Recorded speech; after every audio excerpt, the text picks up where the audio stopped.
التي لجمعية الممتاز. أود أن أشكر جميع الحضور على حضوره وعلى صبري لكون كان هناك تأخير في بداية أشغال هذه الدورة، وأشكر جميع الأطراف التي كانت داعما للقيام بهذه الندوة وبداية أشغالها، سواء المجلس البلدي لمدينة مونتانوج وكذا جميع الشركاء الذين لهم الفضل في دعمنا وإنجاح الطريق. كما هو معلوم وكما أشار الأساتذة أن التدبير الترابي خاصة في فترة الأزمات هو موضوع من المواضيع المستجدة في الساحة الوطنية، والتي كان لها كما كان في علم الجميع خاصة في فترة كورونا أن المغرب وكذا العالم شهد مجموعة من التحولات، سواء على مستوى تدبير الشأن العام، سواء على مستوى الظروف التي كان يسير فيها، إضافة إلى أن هناك مجموعة من الأزمات الأخرى سواء الطبيعية سواء الاجتماعية التي من شأنها أن تؤثر على الشأن التي من شأنها أن تؤثر على الشأن المحلي والترابي، مما يستدعي منا الجميع كفاعلين جمعويين كباحثين كأطر كمؤسسات العمل على إيجاد أهم الآليات والتدابير التي يجب علينا اتخاذها من أجل مواجهتها. وفي الأخير أود أن أجدد شكري وامتناني للأساتذة، ونستسمحكم عذرا أننا كانت الدعوة في هذه الظروف المناخية القاسية شيئا ما، ومرحبا بكم وهذه مادتكم كما هي مادتكم. شكرا لكم جميعا. شكرا سيدة رئيسة. أمر الكلمة مباشرة للسيد الأستاذ عبد الرحمن الخضراوي ممثلا لمركز تكامل للدراسات والأبحاث الذي هو يعتبر شريك أساسي في هذه الندوة. فليتفضل مشكورا.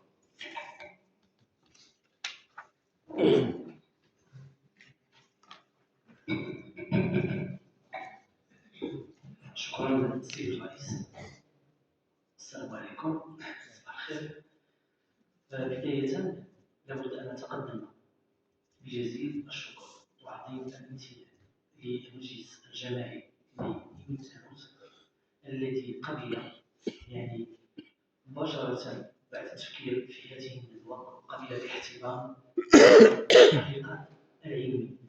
سعداء بالتواجد بهذه البقعة الطاهرة من بلدنا الحبيب المغرب مدينة مونتانوج.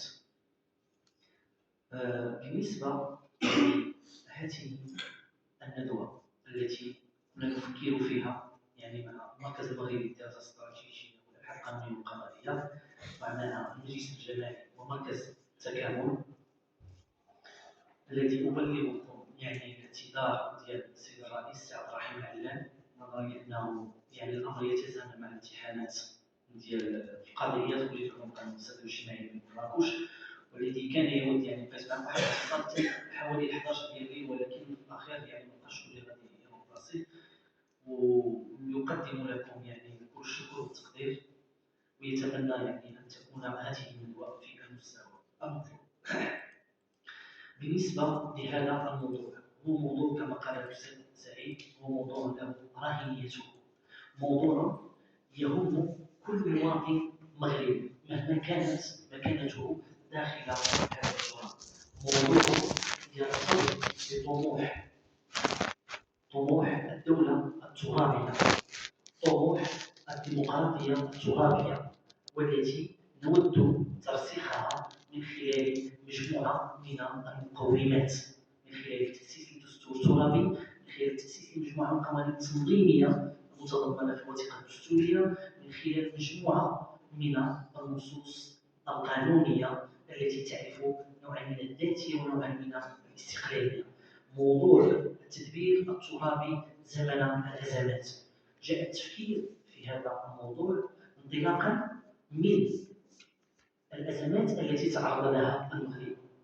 وحينما نقول أزمة فإننا نقول كل لا توازن يعرفه الفاعل الترابي على مستوى التدبير، التي هي الخلخلة التي تنقلنا من حالة التوازن إلى حالة اللا توازن.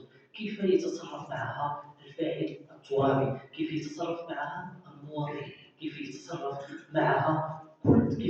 معها كل المؤسسات؟ سنجد بأن هذا الموضوع تتجاذبه العديد من الإشكاليات، سواء على مستوى التدبير المالي، سواء على مستوى التدبير السياسي، سواء على مستوى التدبير التشريعي، أو كل المجالات.